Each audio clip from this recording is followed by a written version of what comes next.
సమంత నాగచైతన్య విడాకుల విషయం అనేది ఇప్పటికి కూడా తెలుగు సినిమా ఇండస్ట్రీలో ఒక మిస్టరీగా మిగిలిపోయింది. చాలామంది కూడా ఇప్పటికీ మాట్లాడుకుంటూనే ఉంటారు. నాగచైతన్య సమంత ఇద్దరు కూడా విడిపోయారు. ఎవరికి వాళ్ళు వాళ్ళ జీవితాల్లో వేరొకరిని కూడా పెళ్ళిళ్ళు చేసుకొని వాళ్ళ మ్యారీడ్ లైఫ్ని కూడా చాలా హ్యాపీగా లీడ్ చేస్తున్నారు. అయినప్పటికీ కూడా సమంత నాగచైతన్య విడాకులు ఎందుకు తీసుకున్నారు, దాని గురించి ఇప్పటికి కూడా ఒక ఆన్సర్ లేని క్వశ్చన్గానే చాలామంది మాట్లాడుకుంటూనే ఉంటారు. అంటే వాళ్ళకు లేని ఇబ్బంది జనాలకు ఏమవుతుంది అని చెప్పేసి ఎప్పటికప్పుడు వాళ్ళు క్వశ్చన్ చేసినా కూడా జనాలు మాత్రం వాళ్ళ గురించి మాట్లాడుకోకుండా, వాళ్ళ విడాకుల గురించి మాట్లాడుకోకుండా మాత్రం ఎక్కడ కూడా సైలెంట్గా ఉండట్లేదు. అయితే ఇప్పుడు ఏంటంటే మరొకసారి విడాకుల విషయం అనేది తెరపైకి వచ్చింది అనే విధంగా సోషల్ మీడియాలో మాత్రం చాలామంది మాట్లాడుకుంటున్నారు. అయితే మరీ ముఖ్యంగా అసలు నా పెళ్లి విషయంలో మాత్రం 100% నా సైడ్ నుంచి నేను ఇచ్చాను.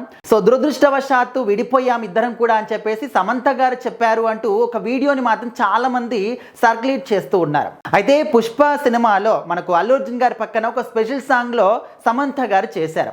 సో అప్పటి వరకు ఎప్పుడూ కూడా స్పెషల్ సాంగ్లో కనిపించని సమంత ఆ సాంగ్లో చెయ్యొద్దు అని చెప్పేసి కూడా చాలామంది కుటుంబ సభ్యులు కానీ ఫ్రెండ్స్ కానీ ఆమెకు చెప్పారట. కాకపోతే అసలు నేను ఏ తప్పు కూడా చేయనప్పుడు నేను ఎందుకు దాక్కోవాలి, నేను ఎందుకు చేయకూడదు అని చెప్పేసి నా ఒక వివాహ బంధంలో నేను మాత్రం 100% ఇచ్చాను. అండ్ బ్యాడ్ లక్ వల్ల ఇద్దరం కూడా విడిపోయాం, దానికి ఎవరు కూడా ఏం చేయలేదు.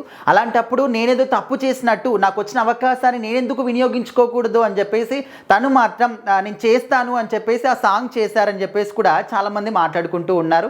అండ్ ఇన్ఫ్యాక్ట్ తను కూడా ఇదే విషయాన్ని చెప్పారనమాట. ఏదేమైనప్పటికీ కూడా ఒక సాంగ్ చేయడం అనేది కూడా తన లైఫ్లో చాలామంది కూడా చాలా రకాలుగా మాట్లాడారనమాట సాంగ్ చేసిన తర్వాత. అంటే భర్త విధంగా విడిపోయిన తర్వాత ఎంతకైనా తెగిస్తారని అంటే ఈ స్థాయిలో కూడా చాలామంది అనుకున్నారు. సో ఇప్పుడైతే ఇటు సమంత గారు రాజ్నిడిమోర్ని పెళ్లి చేసుకున్నారు, వాళ్ళు హ్యాపీగా ఉన్నారు. అదేవిధంగా నాగ చైతన్య గారు శోభిత గారిని పెళ్లి చేసుకున్నారు, వాళ్ళు హ్యాపీగానే ఉన్నారు. ఎవరు కూడా వాళ్ళు ఎందుకు విడిపోయారు ఏంటనేది వీళ్ళిద్దరు జంటలు మాత్రం వాళ్ళు హ్యాపీగానే లీడ్ చేస్తున్నారు. కానీ మనము సినిమాలు చూసేటటువంటి ప్రేక్షకులం ఎవరైతే ఉంటామో వాళ్ళు ఎందుకు విడాకులు తీసుకున్నారనే దాని పట్ల ఇప్పటికి కూడా మాట్లాడుకుంటాం. ఎందుకంటే రీజన్ అనేది ఎవరికి తెలియదు కాబట్టి.